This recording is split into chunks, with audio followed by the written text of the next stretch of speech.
That's fifth on the grid. Well done. Nice result.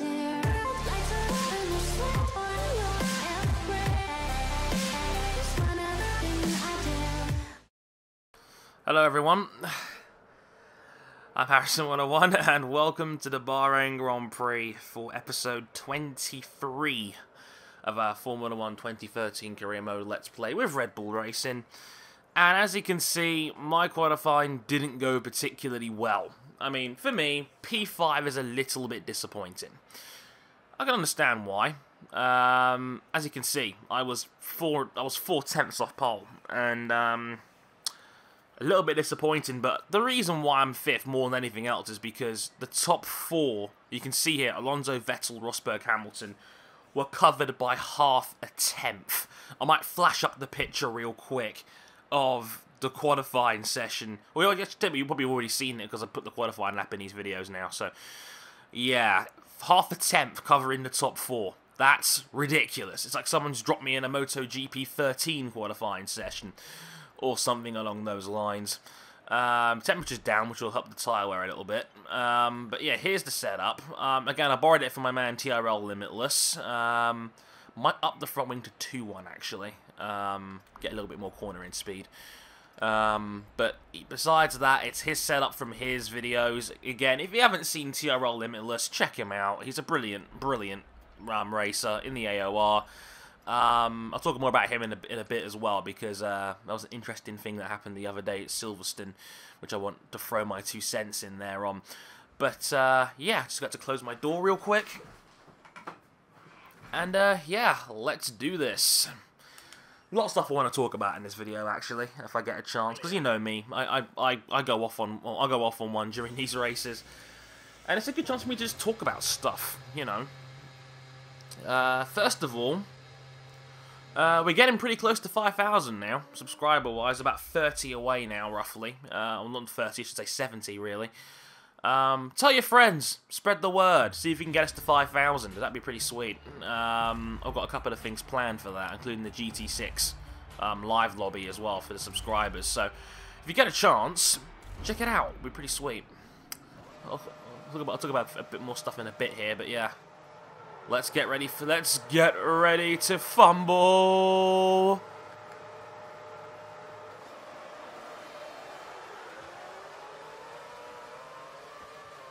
Not a great start.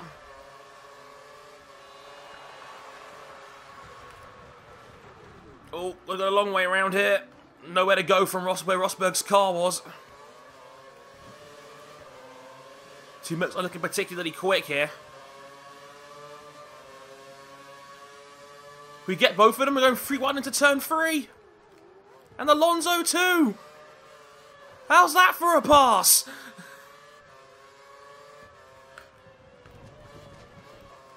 Bit bumpy on those first chicanes, a bit wide. The heavy fuel tank's not helping.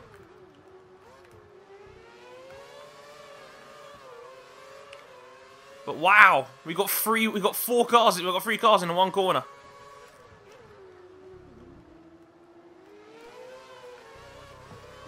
Vettel's looking a little bit vulnerable out there as well.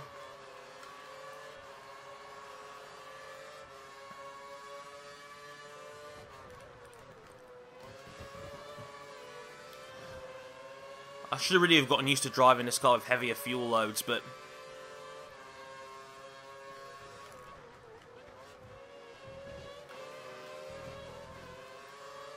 we're definitely in range on Seb, which helps. His corner speed looks a little bit better, but I've got a nice draft here. Oh, but I went right there. Well, that's our race over. There goes Seb.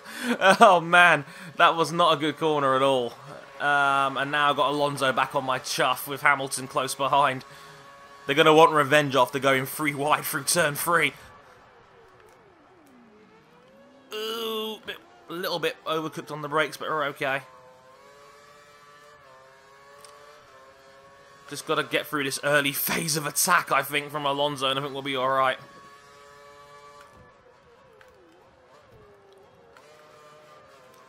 And I think I can never get through. I think I can never get through in these races is the fact that the tyre wear is always so much worse during the race. For some reason, I think it's 100% distance-wise when it comes to practice, but when it comes to the race itself, it isn't. And I have no idea why that is. So it looks like we're holding our own over Alonso right now, which definitely helps.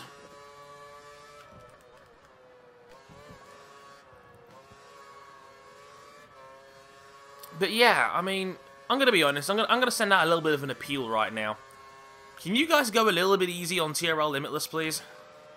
Like, he's my boy, okay? James is a lovely bloke. He really is. And I'm a little bit annoyed that so many people reacted so angrily to what happened at AOR at Silverstone. I wasn't there for the stream itself, but I did see a lot of the comments. And I did see a lot of the angry reaction to it for what was simply, you know, a debatable, you know, incident, you could say. Or two debatable incidents, actually, because we had Matty as well, and his blocking down that back straight as well at Silverstone. But TRL is, like James is a lovely bloke. He really is. And the fact he goes out there and streams for you guys when he has absolutely no right to. And you know what? It's a brave thing to do because he's putting his driving out there to the world to be judged immediately as it happens. The thing about these AOR highlights is that obviously you might only see about 3 or 4 minutes of guys' footage most of the time because obviously it's so fragmented from other people's perspectives. Limitless already has the whole thing in full on his channel for the world to see. And, you know, obviously pass judgments on. So I think we should be a little bit more generous when it comes to these things because, you know what? I should know when it comes to putting opinions out there and things like that is that the internet is a harsh place at the best of times. And he deserves praise, in my opinion, for putting that stuff out there. He doesn't have to do it, but he does it for people like me who can see it live instead. It's a cool thing. It's a very cool thing. We should appreciate that, rather than nitpick. Because you know what? You're not going to drive perfectly 100% of the time. It's not going to happen. We're human. Let's judge him like he's human, rather than like Sebastian Vettel with the ghost of Ayrton Senna, Fangio, and Schumacher inside him. Please. Thanks. That'd be awesome. Speaking of which, I must admit, I want to talk about Schumacher a little bit as well. Obviously, you know, great news to hear that Schumacher's moving out of hospital. Or is it? I mean, I read the statement from Sabine, his manager. It was a bit more confusing more than anything else. And Dr. Gary Hartstein, you may know him on Twitter, as former F1 doc, who, you know, provides great insight. If you care about Schumacher's situation, he's a must follow because he's always very insightful, very knowledgeable, knows the sector well, and, you know, is bound to know a little bit more about these things than most people. Like I said before, during the online racer, my auntie went through something very similar, so I know a little bit about it as well. It's weird. A lot of people see him as being moved out of intensive care as good news. But the more you dig into it, you think, wait a minute, has the situation really changed from the last update? It's something that I don't like about... There's something I don't like about this situation. It's that... Well, a bit wide there, but we're okay. Yeah, the situation is that I don't think Schumacher's camp realised just how many fans he's got worldwide. The weird thing about it is that, like I said, he's got millions and millions of fans, but his team are so bad with updates. And don't get me wrong, they have every right to privacy, of course. You know, that's, you know, obviously patient confidentiality and all that stuff, and, you know, I feel a little bit entitled when I come to saying this, because you know what? But the thing is, we're all fans, and you know what? Schumacher has millions and millions of fans all around the world who deeply, deeply care about his condition. I know followers on my island that were crying their eyes out when they found out he was moved out of intensive care. And, you know, it's like, people care. People want to know, you know. And don't get me wrong, like I said, they're perfectly entitled to their privacy, but at the same time, this is Michael Schumacher. People want to know how he's doing.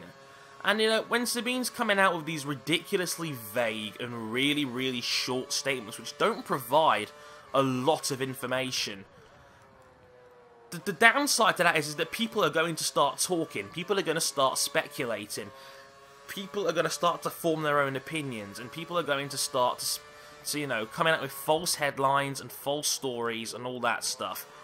Like the Daily Mail saying things like, well, they're moving him out because doctors say there might not be much more they can do. They don't know that. They're speculating. They don't know Schumacher's camp. They have what they say is sources, but that could be anybody. It's like when Sky say, oh, Sky sources say that, you know, England are going to start Adam Lallana or whatever. It's like, well, who are your sources? People in the know. It might as well be one of those agent in the know accounts from Twitter. Like an IndyCalia or some shit like that. It's just really annoying. It's frustrating because, like I said, one, they're coming out with all these vague statements. And the second thing is that, like I said, people care so much, and then you're giving us such a small amount of information. It's almost like we're being teased. And like I said, I feel bad complaining about this because the guy is still in a very critical condition. We have no idea if he, you know, about what he's really going through right now. But obviously, of course, I wish him all the luck in the world, and I pray he makes as good a recovery as possible, because I'm going to be honest, I know a little bit more about this than most people do, because like I said, my auntie went through the same thing with a brain tumour, and, you know, she had, you know, trauma from that. Chances are he will never make a full recovery. That's just the reality of the situation. But there's going to be brain damage there, and that's just how it's going to be, unfortunately. But what we can hope for is that he makes as good a recovery as possible, more than anything else. Battle of the pit crews here. Oh no, no, no! Oh, we still got out ahead of Alonso. Okay. Thank God for that. Oh, Jesus. We got held up there in the pits because I think Perez and Rosberg were coming in at the same time. There's Gutierrez coming out. You have no more scheduled pit stops, so look after your tyres. Right. So that's that sorted. I just wanted to get that Schumacher stuff off my chest because it's a little bit frustrating when it's like we're being drip-fed information, and it's... I wish they were a little bit more open, but like I said, they have every right not to be. It's that's what makes it all the more frustrating more than anything else, I guess. But you know, such is life. And obviously, as always, keep fighting, Michael. And obviously, we're praying that you make as good a recovery as possible. And I'm sure I speak on behalf of everybody here when I say that. Whoa, Gutierrez, a little nudge, but no harm done there. Bugger off, Esteban. He is the Formula 1 equivalent of celery, Esteban Gutierrez. He's just done nothing since he got here. He had one good race in Japan where he scored points. And besides that, he's been so mediocre. It's amazing. Right, Grosjean up ahead as well.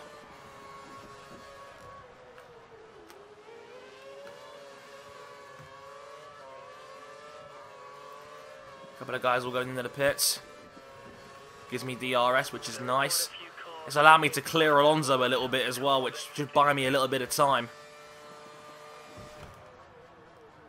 Oh no, Hamilton's jumped us! Son of a bitch, Hamilton jumped the pair of us. Well, that's us buggered then, isn't it? This must be revenge for last year when I was in my Sauber. And I remember Hamilton broke his front wing on the back of my car. I mean, I ended up having a really good scrap instead.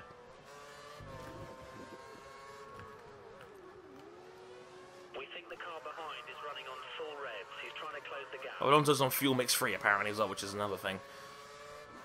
Also, I loved the story the other day saying that the FIA are considering a Hall of Fame. Which my response is, about damn time. Like seriously, I can't believe this. I can't believe the FIA has never had a Hall of Fame. Because they don't even just cover motorsport. They cover, oh, I'm pretty sure, like the WEC as well and things like that. We need to pass. You're currently faster in sector 1. But yeah, I'm surprised it's taken them so long to come up with this. I really do. Formula 1 has such an amazing and illustrious history, and I can't believe it's taken them so long to have a Hall of Fame. It's ridiculous. Oh, got DRS there. Huh.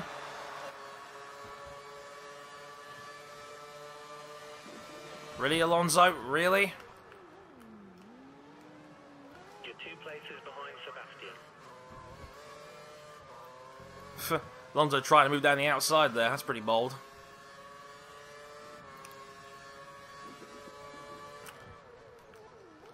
But yeah, I mean, I'm going to ask about this on Around the Corner on Friday. But Ryan King, friend of the show, I'm sure you've seen him on this show before, from Formula, the Finish Line podcast, and all that good stuff. He asked the question of what would be your inaugural Hall of Fame class, and I might do a blog covering this in more detail. But yeah, I think if I had to pick 5 guys to go into the Hall of Fame right now, like the initial class, I would say Ayrton Senna, Michael Schumacher, Juan Manuel Fangio, Farina. Well, because I said Prost last time. For me, you induct Senna and Prost together. That's how I always see it. Whoa, bit of backspin there. For me, those are 2 guys who really should induct together, in my opinion. Why is Alonso going left for? That's so dumb.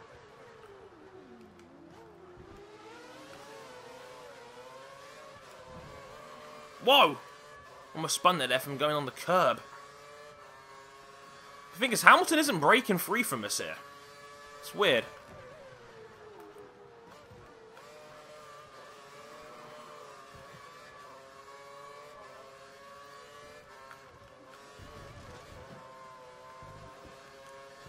But yeah, I said, if you're going to do Senna and Prost, you've got to put them in together, in my opinion. Because together, they were an iconic part of Formula 1's history. Oh, my...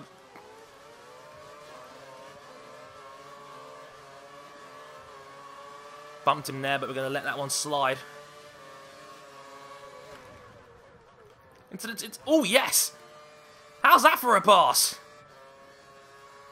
We got Hamilton. We're into second. Lovely. Michael Schumacher is the most decorated driver in the sport's history. He goes in regardless. And he should be first ballot. He goes in as soon as he's eligible. Schumacher has to go in.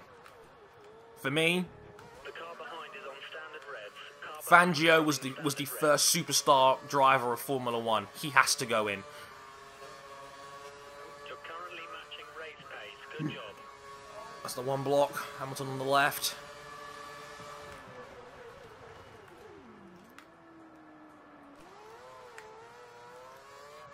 I'm gonna let Hamilton and Alonso fight this out. But yeah, so like I said, Schumacher has to go in. Senna and Prost should go in together. Quite frankly, I don't think you can induct one without putting the other in at the same time. Same if we were going to go down the Lauda road. If you're going to do Lauda, you got to do James Hunt too. Quite frankly, because again, James Hunt, while he credentially, he wasn't the best driver. James Hunt was obviously a British driving legend, as well as being partly responsible for making Formula 1 sexy. He made it cool. He made it cool. You know, just the sponsorships, you know, he was a big part of the reason Formula 1 was put on live television for the first time. So again, if you're going to put Lauda in, you've probably got to put James Hunt in there as well.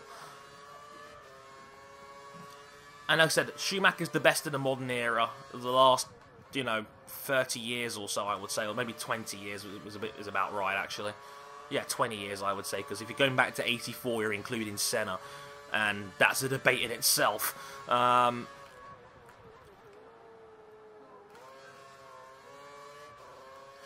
overall, I know things as well, we're going to have guys in there that aren't necessarily drivers as well. So there's easily guys like Adrian Newey, Ross Brawn, Colin Chapman, obviously Bernie Ecclestone. Would he be eligible?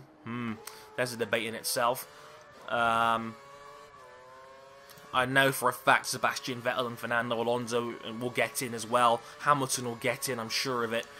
You know, you could go on and on and on. I mean, there is 50, 60 names that could easily go into the FIA Hall of Fame. And not even guys in F1 either. Guys that like could be in the WEC, like Tom Christensen, for example. Or Dr. Ulrich as well as another one from the WEC era of modern times, and the dominant Audi team, which I said, I watched a lot of Le Mans as well, and Audi are just so good. What a team. What an amazing team. Just that quest and that pursuit of excellence is inspiring, and it's wonderful. They really are. They didn't have the fastest car this time around. I think they were shafted by the hybrid rules a little bit. Toyota definitely had the quicker car this time around, but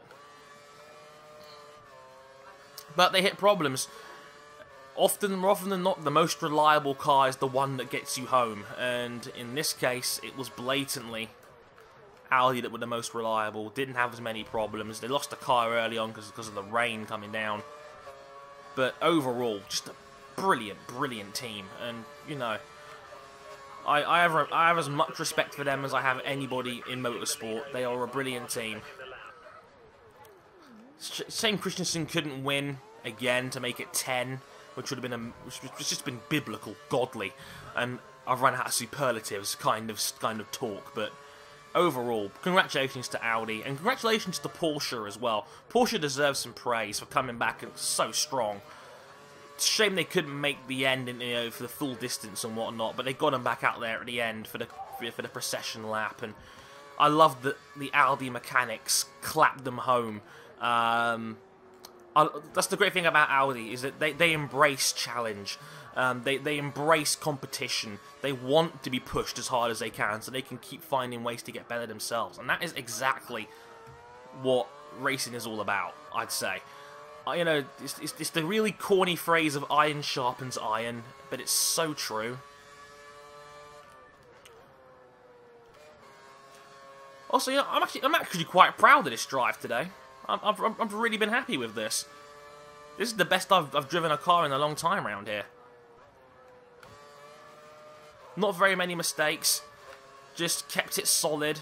Hamilton and Alonso aren't really challenging. For once, they're close, but they're not there. They can, you know, get around and challenge. And the car feels great. Limitless's setup was sublime. This has been a really nice race for me for once. This doesn't happen very often, so I will take it. Hamilton's got 2 laps of fuel.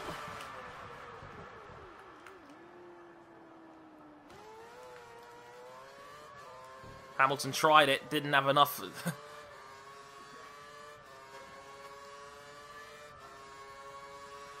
Just got to concentrate now and bring the car home.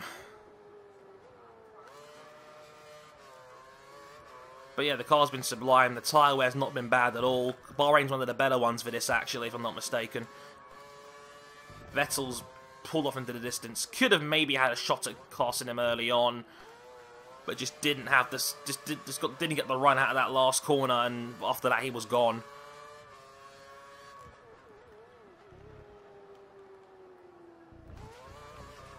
Okay, now the tyres are starting to play up a little bit. Maybe it's the fact I'm on rich fuel mix as well doesn't help. More wheel spin.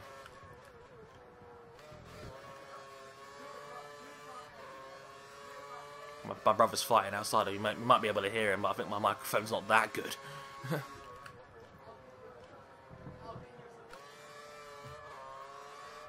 But here we go, down the back straight for the final time.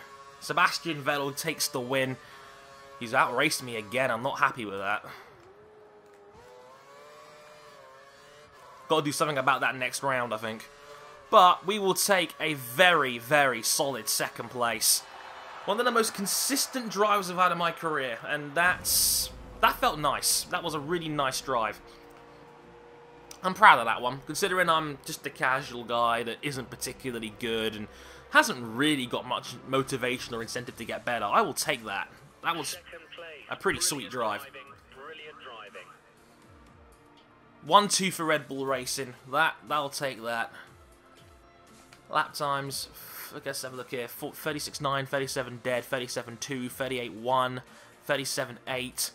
Then after the pit stop, 36.4, 35.8, 36.0, 37.4, 36.3, 36.2, 36.3. That's pretty good.